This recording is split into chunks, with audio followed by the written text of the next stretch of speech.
नमस्कार, उत्तराखंड न्यूज में आपका स्वागत है। मैं हूं माधवी पांडे आपके साथ। बढ़ते हैं खबरों की ओर। उत्तराखंड के पुनर्गठन मंत्री डॉक्टर प्रेमचंद अग्रवाल ने विधानसभा देहरादून स्थित सभागार कक्ष में विभागीय अधिकारियों की बैठक ली।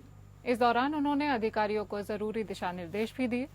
बैठक में उत्तर प्रदेश और उत्तराखंड के बीच चले आ रहे परिसंपत्तियों के बंटवारे के मामले में चर्चा हुई। बैठक में सहकारिता विभाग के अंतर्गत यह पाया गया कि उत्तर प्रदेश द्वारा उत्तराखंड को लगभग 10 करोड़ 44 लाख रुपए की धनराशि देय है, जबकि उत्तराखंड द्वारा उत्तर प्रदेश को लगभग 3 करोड़ 33 लाख की धनराशि देय है, जिसके लिए दोनों राज्यों में सहमति बनी हुई है। मंत्री ने कहा, ऊर्जा से संबंधित मामला सुप्रीम कोर्ट में लंबित है, जिस पर सुप्रीम कोर्ट के आदेश अनुसार कार्यवाही की जाएगी। उन्होंने बताया कि कृषि के अंतर्गत लगभग 1 करोड़ 13 लाख की धनराशि उत्तर प्रदेश द्वारा उत्तराखंड को दिए जाने पर उत्तर प्रदेश द्वारा सहमति दी गई है।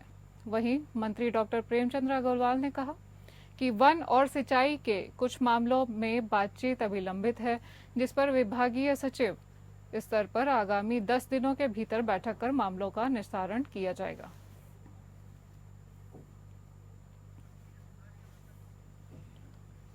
हमारे संवाददाता सतीश कोठारी फोन लाइन पर जुड़ गए हैं। सतीश, उत्तराखंड और उत्तर प्रदेश के बीच संपत्ति बंटवारे को लेकर बैठक हुई है, तो पुनर्गठन मंत्री ने इस पर आखिर क्या निर्देश दिए हैं? देखिए, मैं बात करूं यूपी और उत्तराखंड के, लगभग 24 साल पूरे हो चुके हैं और 25वां साल शुरू होता है 9 नवंबर को। लगभग 24 साल पूरे हो चुके हैं, लेकिन लगभग 10 करोड़ 44 लाख की धनराशि दे चुके हैं। और लगभग ये है कि जो हमारा जो मेन था हरिद्वार में सबसे बड़ी बात यह है कि कुंभ होता है, और कुंभ में जो ये होता है तो फिर मुख्य दखल अंदाजी रहती है यूपी सरकार की।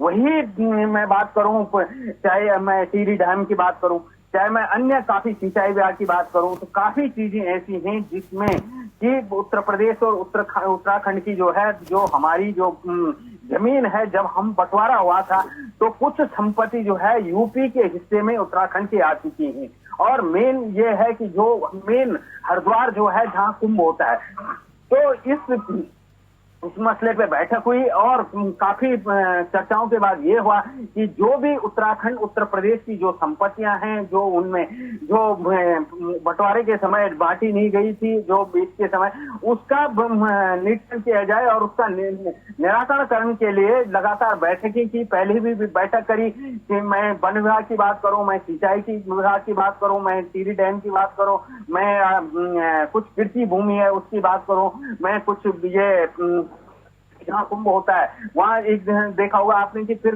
उत्तर प्रदेश के जो गेस्ट हाउस पुराना था उत्तराखंड हरिद्वार में, उत्तराखंड के टाइम का, उत्तर प्रदेश के टाइम का, वो उत्तर प्रदेश को गया, फिर उत्तराखंड को नया बनाना पड़ा।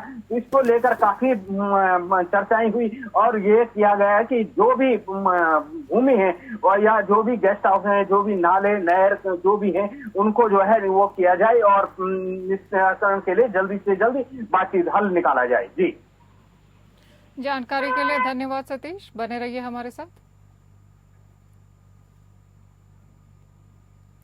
उत्तरकाशी में मस्जिद को अवैध बताकर आंदोलन कर रहे हिंदूवादी संगठनों और अन्य लोगों पर लाठीचार्ज की घटना को प्रदेश के कैबिनेट मंत्री प्रेमचंद अग्रवाल ने सामान्य करार दिया है। उन्होंने कहा कि जिस रूट पर प्रदर्शनकारियों को जाने की अनुमति दी गई थी, उससे अलग रूट पर वह जा रहे थे, इसलिए पुलिस ने उन्हें रोकने का प्रयास किया। इसको किसी भी प्रकार से हिंसक घटना कहना सही नहीं होगा। मंत्री प्रेमचंद अग्रवाल के इस वक्तव्य से साफ होता है कि उन्होंने प्रशासन की इस कार्यवाही का समर्थन किया है और इसे एक सामान्य प्रशासनिक कार्य माना है। वहीं इस मामले में कांग्रेस के प्रदेश अध्यक्ष करण माहरा ने इस पूरे विवाद में बीजेपी को टारगेट किया है। उन्होंने कहा कि जहां जहां चुनाव का वक्त होता है, उन सभी प्रदेशों में बीजेपी हिंदू और मुसलमान करके लोगों के बीच में हिंदू और मुसलमान का वैमनस्य पैदा करती है। कांग्रेस के प्रदेश अध्यक्ष में उत्तराखंड के कई अन्य उदाहरण भी पेश करते हुए भाजपा को निशाने पर लिया था।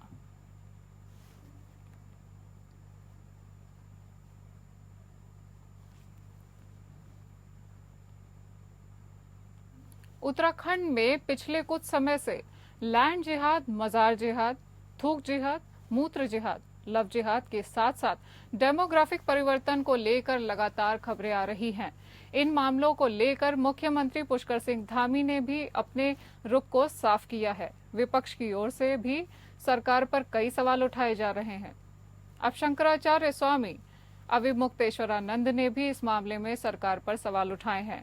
उन्होंने कहा है कि सरकार कमजोर पड़ गई है और अगर कानून का राज हो तो कोई किसी पर हावी नहीं होगा। वहीं शंकराचार्य स्वामी अविमुक्तेश्वरानंद ने उत्तरकाशी में मस्जिद विवाद के मामले में कहा कि अगर मस्जिद सही है और वैध है तो सरकार को जनता के सामने स्थिति साफ करनी चाहिए। उन्होंने यह भी कहा कि अगर मस्जिद अवैध है तो ऐसी स्थिति में वहां पर बुलडोजर चला देना चाहिए।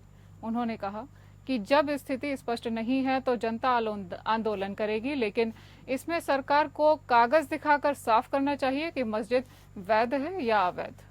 कुल मिलाकर शंकराचार्य ने इस मामले में भी सरकार को कटघरे में खड़ा कर दिया है।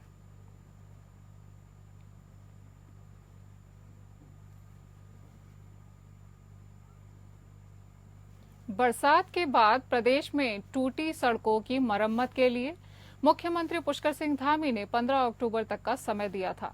इसके बाद इस 10 दिन के लिए और बढ़ाया गया था।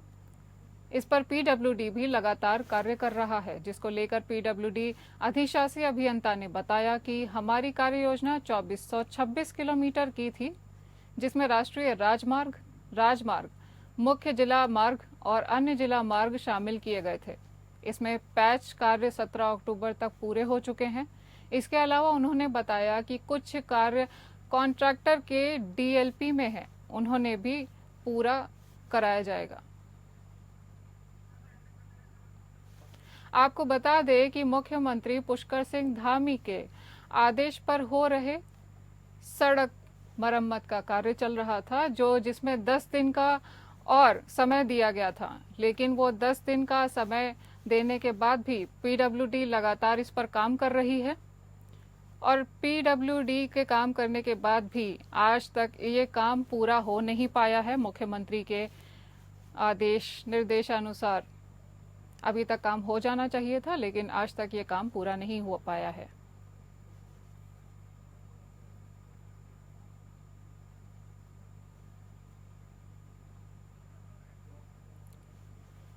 इन सड़क में पैच कार्य भी हो रहा था, जो कि 17 अक्टूबर तक पूरे हो चुके थे और इसके अलावा वहां पर कॉन्ट्रैक्टर के डीएलपी भी हैं, जो अभी इसमें कार्य पूरा कर रहे हैं।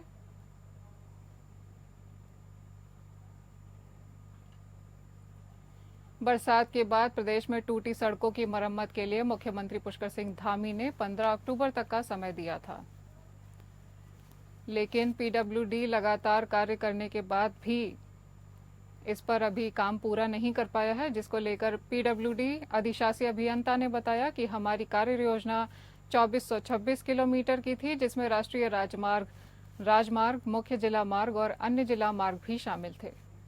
इसमें पैच कार्य 17 अक्टूबर तक पूरे हो चुके हैं। इसके अलावा उन्होंने बताया कि कुछ कार्य कॉन्ट्रैक्टर के डीएलपी में भी हैं, उन्हें भी पूरा कराया गया है।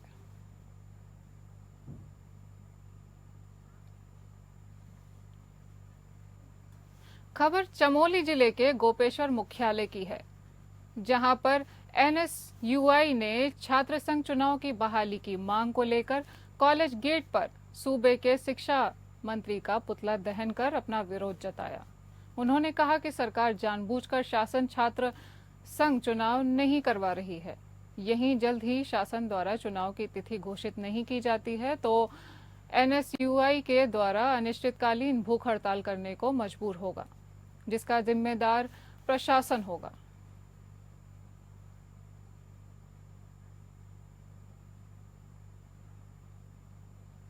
सहसपुर क्षेत्र में बुजुर्ग दंपत्ति को बंधक बनाकर लूट का प्रयास करने वाले 4 अभियुक्तों को दून पुलिस ने गिरफ्तार किया है। इस मामले में नगर निगम सेलाकुई में कार्यरत कर्मचारी घटना का मास्टरमाइंड निकला। वो बुजुर्ग दंपत्ति का परिचित था, इसलिए बुजुर्ग दंपत्ति की दिनचर्या की उसे पूरी जानकारी थी। जल्दी अमीर बनने की ख्वाहिश में अभियुक्त द्वारा अपने 3 अन्य साथियों के साथ मिलकर बुजुर्ग दंपत्ति के घर में लूट की योजना बनाई गई थी। अभियुक्तों के कब्जे से घटना में प्रयुक्त 2 चाकू और मोटरसाइकिल बरामद किए गए हैं। घटना का अनावरण करने वाली पुलिस टीम को एसएसपी देहरादून द्वारा 10,000 रुपए के पुरस्कार से पुरस्कृत भी किया गया। दरअसल बुजुर्ग शमशेर सिंह ने थाना सहसपुर पर सूचना दी कि सुबह लगभग 5 बजे वो अपने घर के बाहर टहलते हुए पौधों को पानी दे रहे थे। इस दौरान एक युवक ने पीछे से आकर उन्हें धक्का देकर नीचे गिरा दिया और उसके साथ 2 अन्य युवकों द्वारा उनके हाथ पर बांधकर मुंह में कपड़ा ठूस दिया गया, जिससे वो चिल्ला ना सके। अभियुक्तों द्वारा उनके बगल में चाकू लगाकर उन्हें धमकाते हुए घर में रखी हुई नकदी और जेवर उनके हवाले करने की बात कही गई और उन्हें घसीटकर घर की रसोई के दरवाजे तक ले गए। इस दौरान घर में बंधे कुत्ते के भौंकने की आवाज सुनकर उनकी पत्नी जागकर बाहर आ गई। तीनों व्यक्तियों द्वारा उनकी पत्नी के साथ भी मारपीट की गई। इस बीच उनकी पत्नी के चिल्लाने से घर में काम करने वाली नौकरानी जाग गई और उनकी पत्नी ने हिम्मत दिखाते हुए घर में बंधे हुए कुत्ते को खोल दिया, जिससे तीनों व्यक्ति मौके से भाग गए।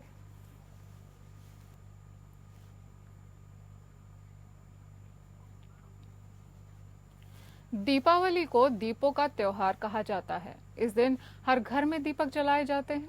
साथ ही इस त्योहार में पटाखों का भी बड़ा प्रचलन है। इस दिन लोग पटाखे भी जलाते हैं। दीपावली को देखते हुए अभी से ही बाजारों में पटाखों की दुकानें सज गई हैं। कई बार ऐसे देखने को मिलता है कि दीपावली के दिन या उससे पहले पटाखे में आग लग जाती है, जिसके कारण भारी जानमाल की क्षति भी हो जाती है। इस त्योहार सीजन में आगजनी से बचाव के लिए अग्निशमन विभाग अपनी तैयारी में लगा हुआ है। अग्निशमन अधिकारी रमेश चंद्र रवि ने कहा कि आगजनी जैसी घटनाओं को रोकने के लिए दुकानदारों को दिशा निर्देश दिए गए हैं। साथ ही अग्निशमन विभाग द्वारा 7 जगहों को चिन्हित किया गया है। वहां पर उस दिन अग्निशमन वाहन तैनात रहेंगे ताकि शहर में किसी भी प्रकार की आगजनी की घटना होने पर उस समय काबू पाया जा सके।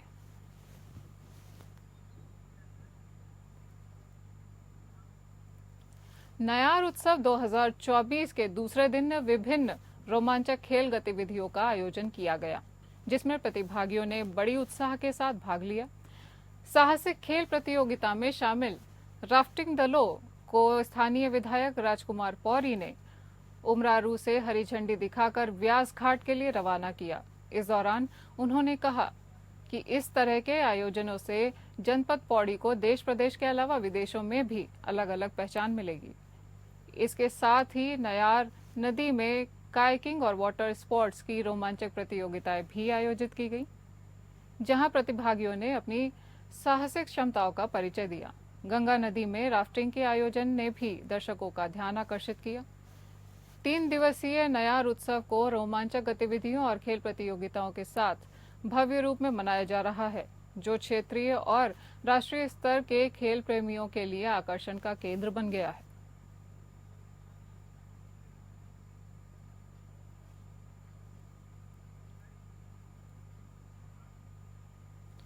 बॉडी बिल्डिंग चैंपियनशिप में तालिब की जीत पर उधम सिंह नगर की जनता ने बधाई दी है। बॉडी बिल्डिंग में तालिब ने उत्तराखंड वासियों का नाम रोशन किया है, जिसके चलते तालिब की ऐतिहासिक जीत का जश्न मनाया जा रहा है। तालिब मिस्टर उत्तराखंड चैंपियनशिप में मेंस जिपिक कैटेगरी में ओवरऑल टाइटल हासिल किया है। यह उपलब्धि न केवल तालिब के लिए बल्कि पूरे उत्तराखंड के लिए गर्व की बात है। तालिब ने अपने मेहनत, समर्पण और जुनून से यह साबित किया है कि उत्तराखंड के युवा किसी भी चुनौती का सामना कर सकते हैं। तालिब ने कहा कि जीत का श्रेय मैं अपने कोच नीरज मैनी और अपने परिवार को भी देता हूं, जिन्होंने उनकी इस यात्रा में महत्वपूर्ण भूमिका निभाई है। दूसरी ओर कोच नीरज मैनी का कहना है कि तालिब की यह जीत बॉडी बिल्डिंग के क्षेत्र में उत्तराखंड के युवाओं के लिए प्रेरणा का स्रोत होगी। हमें विश्वास है कि तालिब की सफलता से और भी युवा इस क्षेत्र में अपना करियर बनाएंगे। यूपीसीएल के एमडी अनिल यादव का कार्यालय इस माह पूरा हो जाएगा। यूपीसीएल सहित सियासी गलियारों में चर्चाओं का बाजार गर्म है कि राज्य सरकार उनको 2 साल का सेवा विस्तार देने जा रही है। अनिल यादव के सेवा विस्तार पर सोशल मीडिया में जंग छिड़ी हुई है। यूपीसीएल के एमडी अनिल यादव पर युवा नेता बॉबी पवार समेत कई लोगों ने करोड़ों के भ्रष्टाचार के आरोप भी लगाए हैं। उनके बेटे की फर्म को लेकर पटेल नगर थाने में भी केस दर्ज है और इस पर पिछले 2 साल से जांच लंबित है। विजिलेंस जांच भी चल रही है। एडवोकेट सुनील गुप्ता ने दिल्ली में 28 मई को प्रेस वार्ता कर यूपीसीएल के एमडी अनिल यादव पर 200 करोड़ की संपत्ति बटोरने का दावा किया था। बॉबी पवार ने कुछ दिन पहले प्रेस कॉन्फ्रेंस कर अनिल यादव के आय से अधिक संपत्ति का मामला उठाया था।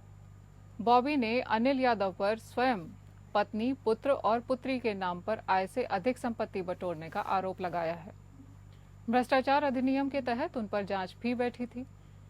यूपीसीएल एमडी अनिल यादव के सेवा विस्तार के मामले में सत्ताधारी दल भाजपा और कांग्रेस के नेता एक साथ दिखाई दे रहे हैं। कांग्रेस के प्रदेश उपाध्यक्ष मथुरा दत्त जोशी ने कहा, सेवा विस्तार से जूनियर अधिकारियों का मनोबल टूटता है। उन्होंने कहा, यूपीसीएल के एमडी पर तमाम गंभीर आरोप हैं।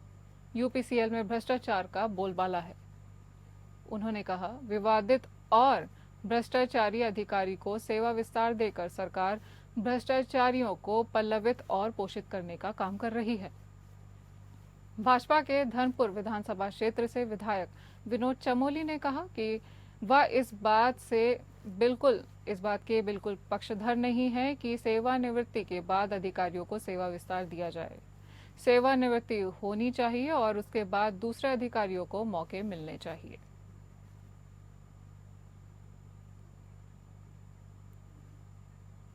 सरोवर नगरी नैनीताल से 22 किलोमीटर दूर भीमताल में कुमाऊं आयुक्त और सचिव मुख्यमंत्री दीपक रावत ने राजकीय प्रजनन उद्यान भीमताल में औचक निरीक्षण किया, जिसमें कई प्रकार की गड़बड़ी पाई गई, जिस पर आयुक्त ने तत्काल राजकीय प्रजनन उद्यान भीमताल के परंपरागत कृषि विकास योजना के अंतर्गत संचालित आउटलेट को सील करने के निर्देश दिए हैं। इस दौरान उन्होंने बताया कि शिकायत मिली थी कि किसानों को मिलने वाला बीज गुणवत्तापूर्ण नहीं है। साथ ही कई प्रकार की खामियां भी पाई गई हैं। आयुक्त दीपक रावत ने कहा कि मुख्यमंत्री के स्पष्ट निर्देश हैं कि किसान को फसलों का बीज गुणवत्तापूर्ण एवं पारदर्शी तरीके से वितरित किया जाए।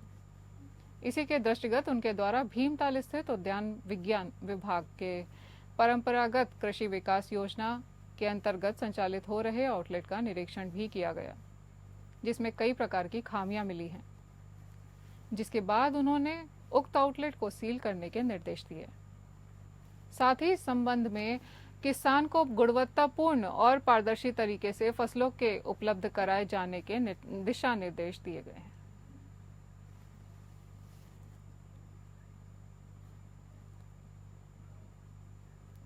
प्रतिबंधित दवाइयों की बिक्री और मेडिकल स्टोरों पर हो रही अनियमितताओं की शिकायतों के बाद ड्रग इंस्पेक्टर अनीता भारती ने गुरुवार को पिरान कलियर के कई मेडिकल स्टोरों पर छापेमारी की।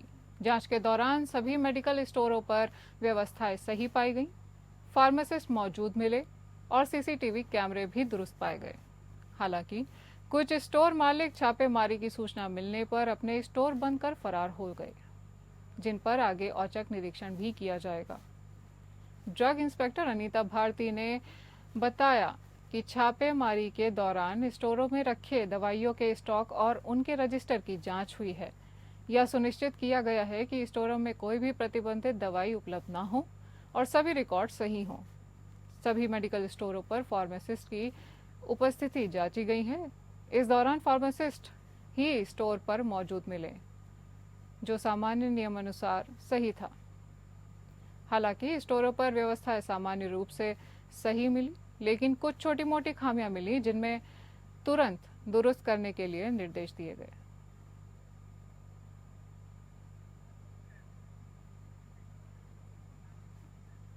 उत्तराखंड पर्यावरण संरक्षण एवं प्रदूषण नियंत्रण बोर्ड ने दून समेत 13 शहरों में AQI की 24 घंटे थर्ड पार्टी मॉनिटरिंग शुरू कर दी है। इस तरह दीपावली से पहले और बाद में विभिन्न स्थानों पर वायु प्रदूषण की स्थिति परखी जाएगी। उत्तराखंड प्रदूषण नियंत्रण बोर्ड के क्षेत्रीय अधिकारी अमित पोखरियाल ने बताया कि देहरादून, ऋषिकेश और टिहरी में AQI की मॉनिटरिंग शुरू कर दी गई है।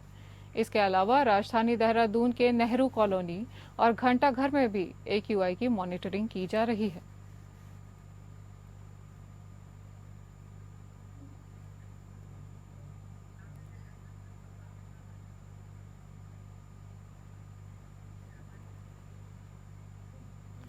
जनपद बागेश्वर में राजस्व टीम में बकायेदार को पकड़कर राजस्व हवालात में बंद किया गया है। कपकोट तहसील में तहसीलदार के निर्देशन में राजस्व अमीनों द्वारा कपकोट सूपी निवासी राजू राम को 66,383 रुपए का बकाया न देने पर राजस्व हवालात तहसील में बंद कर दिया गया। यहां तहसीलदार राजेंद्र सिंह बिष्ट ने बताया कि अन्य 3 लोगों के खिलाफ लंबे समय से राजस्व बकाया था। 2 व्यक्तियों द्वारा कुछ राशि जमा की गई। वहीं तहसीलदार राजेंद्र सिंह बिष्ट द्वारा बताया गया कि अन्य जो व्यक्तियों बकायेदार और फरार हैं, उनके खिलाफ भी धरपकड़ की जाएगी।